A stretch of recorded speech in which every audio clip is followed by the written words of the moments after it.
Poing, poing, chua, pá. A Primeira Guerra Mundial, parte 2. Bom, vamos recapitular o que aconteceu no último vídeo. A Alemanha, tendo que lutar em duas frentes, resolveu criar o Plano Schiffer, que constituía ir com tudo para cima da França e depois cuidar da Rússia com a ajuda da Áustria e Hungria. Bom, como ela viu que a França estava militarizando muito as fronteiras com a Alemanha, ela viu que não seria nada fácil dominar a França por esse lado. Então, para cortar caminho, podemos dizer assim, ela resolveu passar pela Bélgica, que era um país neutro. Então, com a invasão alemã da Bélgica, a Inglaterra fica puta e declara guerra à Alemanha, assim entrando para o Tratado Franco-Russo, que deixa de ter esse nome e começa a ter o nome de Tratado da Tríplice Entente. Bom, até aí a Alemanha achou que seria fácil passar pela Bélgica. Mas não foi bem assim, porque eles lutaram bravamente nas batalhas de Liege, o que atrasou um pouquinho os alemãos. A França, sem saber do plano Schlieffen, começa a invadir a Alemanha, assim criando a Guerra das Fronteiras. Então, após a Alemanha conseguir passar pela Bélgica, eles quase chegam na cidade de Paris, mas foram parados pelos britânicos e franceses que estavam lá. Então, eles tiveram que recuar um pouquinho mais até o rio Marne, que fica a uns 100 km de distância da cidade de Paris. Então, após isso, ambos os lados começaram a flanquear o inimigo ao norte e acabaram chegando ao mar. Então, após isso, a Alemanha começou a cavar trincheiras para defender o território que já haviam conquistado. E os aliados fizeram o mesmo, começando assim a famosa Guerra das Trincheiras. A Guerra das Trincheiras funcionava assim.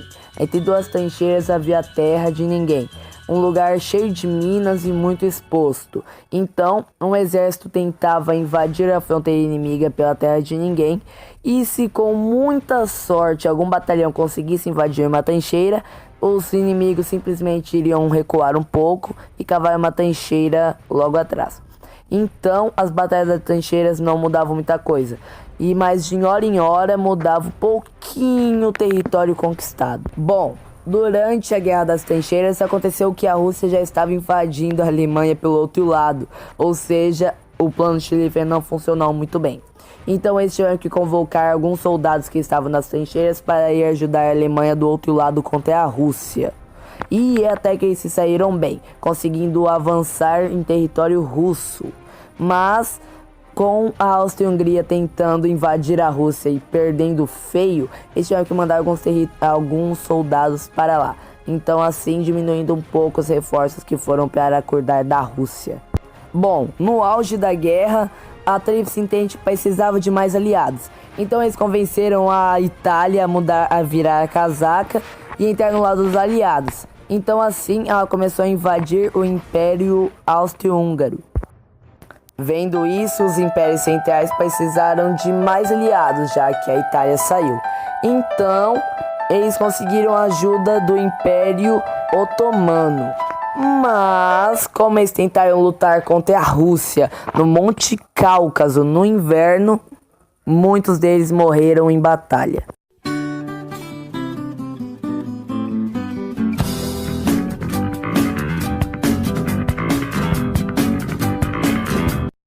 Bom, vendo isso, a Áustria e a Hungria começam a um forte ataque contra a Sérvia, que foram esses dois países que começaram a guerra, para quem não lembra.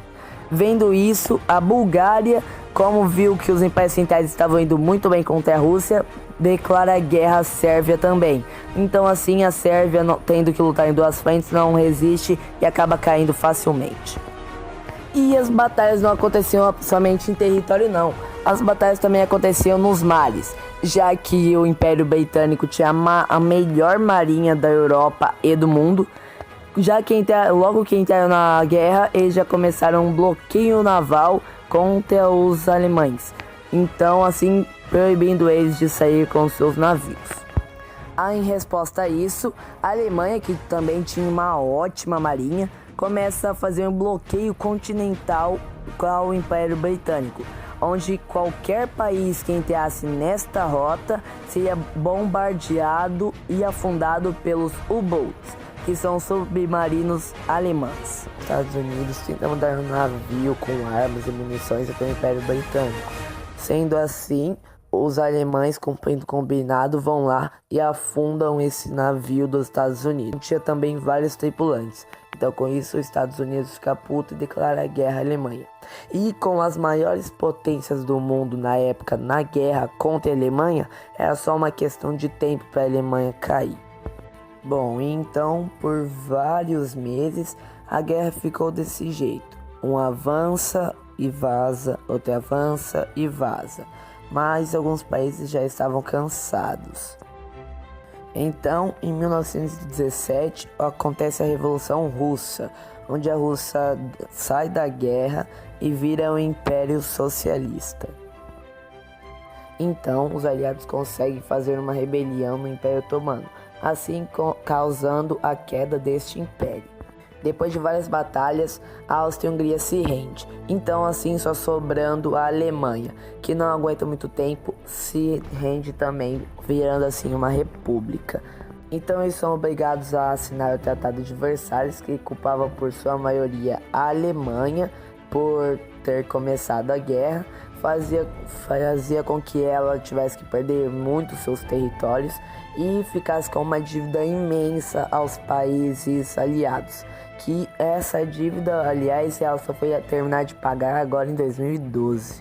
E a conclusão da guerra foi: os Estados Unidos se tornou a maior potência mundial, a Rússia virou a União Soviética, o Império Otomano se desfez e se tornou a Turquia, a Áustria-Hungria se desfez e viraram vários países, a Alemanha ficou com muito pouco território e o mundo viveu em paz, pelo menos até uns 20 anos. Bom, pessoal, esse foi o vídeo, espero que vocês tenham gostado. Demorei um pouco para postar ele, eu sei, desculpe, mas tá aí, né? É isso, valeu, falou.